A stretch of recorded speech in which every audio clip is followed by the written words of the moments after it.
Το Arsenal Soccer School διοργάνωσε το τρίμερο 26 με 28 Οκτωβρίου στην Άμφισσα Try-Out και Advanced Camp με τη συμμετοχή 110 παιδιών από όλη την Ελλάδα. Το συγκεκριμένο πρόγραμμα είναι σχεδιασμένο για να παρέχει συμπληρωματική προπόνηση και αξιολόγηση με την καθοδήγηση και τις επαγγελματικές οδηγίες του καθηγητή ποδοσφαίρου της Royal Netherlands Football Association, Ton de Hoop. Σκοπός του είναι η καλύτερη δυνατή προετοιμασία ταλαντούχων νεαρών ποδοσφαιριστών ώστε να διεκδικήσουν θέση σε ακαδημία επαγγελματικής ομάδας στο εξωτερικό ή την Ελλάδα με τη συμπλήρωση του 16ου έτους από τη γέννησή τους. Ακόμη πραγματοποιήθηκε προπόνηση για το ολοκληρωμένο πρόγραμμα των Arsenal Soccer School αποκλειστικά για τερματοφύλακες. Αυτό το πρόγραμμα είναι ετήσιο και σχεδιάστηκε για να δώσει την ευκαιρία στους νέους αλλά και στους ταλαντούχους goalkeeper να δουλέψουν σε συνεχή βάση και όχι να προπονούνται περιστασιακά. Βρίσκεται εδώ πέρα για ένα try-out για τα παιδιά των σχολών της Arsenal στα ηλικιακά group από 96 έως 2000. Το try-out θα διαρκέσει 3 ημέρες και θα εξετάσουμε ποιοι είναι αυτοί που θα περάσουν στην επόμενη φάση. Ο ρόλος του είναι κυρίως να βοηθάει τους προπονητές να γίνεται ένα σωστό ασκησιολόγιο, έτσι ώστε να βοηθηθούν στη συνέχεια τα παιδιά και να μπορούν να ξέρουν και οι προπονητές ποια παιδιά είναι αυτά που θα επιλεγούν. Είναι η τρίτη του χρονιά και βλέπει από χρόνο σε χρόνο πρώτον ότι έχει ανέβει η οργάνωση, έχει ανέβει το επίπεδο σε αυτό το πρόγραμμα το οποίο γίνεται και περαιτέρω βλέπει ότι τα παιδιά, επειδή τα έχει δει και αρκετά από αυτά είναι για τρίτη χρονιά στο πρόγραμμα, βελτιώνονται πάρα πολύ. Η αλήθεια είναι ότι η βελτίωση έχει να κάνει και με το παιδί, αλλά και με την οικογένεια, το πόσο καλή είναι η οικογένεια και το πόσο καλό είναι το παιδί. Και βλέπει ότι σε σχέση με το επίπεδο της Ολλανδίας, τα πράγματα εδώ πέρα είναι αρκετά σοβαρά και υπάρχει ταλέντο και μπορεί να γίνει δουλειά περαιτέρω. Έχει δημιουργηθεί ένα πρόγραμμα από την επίβλεψη της Arsenal. Είναι αναπτυξιακό πρόγραμμα το οποίο ασχολούμαστε με όλο το φάσμα των ηλικιών από πολύ μικρούς τερματοφύλακες από 6 ετών μέχρι 16 ετών.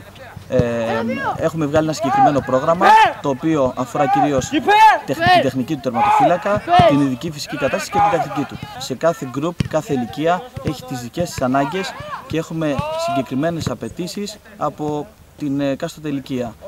Στα μικρά, παραδείγματος χάρη, στα μικρά τμήματα δίνουμε έμφαση κυρίως στην τεχνική, στο ρόλο του τερματοφύλακα.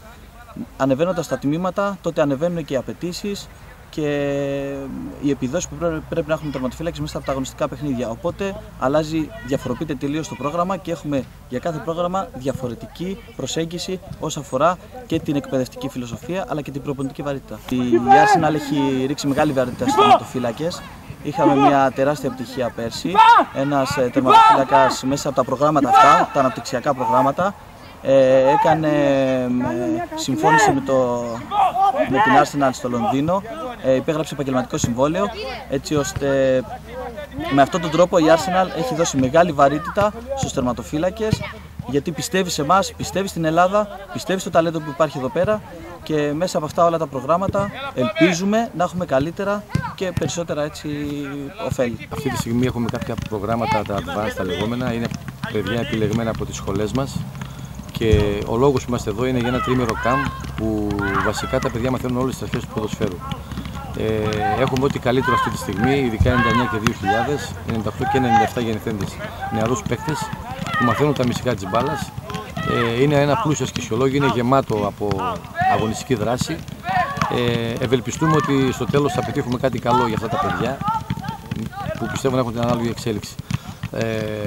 Εγώ πρέπει να πω κάτι ιδιαίτερο που με συνδέει εδώ με την περιοχή. Είμαι πάρα πολύ χαρούμενος, όπως είπα προηγούμενα, που βρίσκομαι εδώ σε αυτή την περιοχή, στο Δήμο των Δελφών, που είναι ένας δήμαρχος εδώ που μας στηρίζει πάρα πολύ. Μας έχει αγκαλιάσει αυτή την προσπάθεια. Εγώ, επειδή είμαι και άνθρωπος του αθλητισμού, χαίρομαι ιδιαίτερα που μπορώ να συνεργαστώ με ανθρώπους που αγαπάνε τον αθλητισμό και όταν μιλάμε για αθλητισμό, γενικότερα ο αθλητισμός είναι πολιτισμός. Με την ευκαιρία να πω ότι επειδή μου αρέσει ιδιαίτερα και ο τόπος και οι καταστάσεις και η φιλοξενία όλη, να πω ότι σε μια τέτοια περίοδο που δύσκολη περνάει η χώρα μας, μας ακολουθούν οι γονείς, έχουμε γύρω στα 110 παιδιά εδώ και περίπου 200 γονείς που έχουν έρθει και έχουν μείνει και μένουν εδώ αυτό το τριήμερο και να πω και την αλήθεια, είναι πάρα πολύ ιδιαίτερα ευχαριστημένοι από την περιοχή όλοι οι γονείς, είναι κατενθουσιασμένοι. Πιστεύω να έχουμε ανάλογες εκδηλώσεις εδώ στο μέλλον και χαίρομαι πάντα που είμαι σε αυτό το μέρος.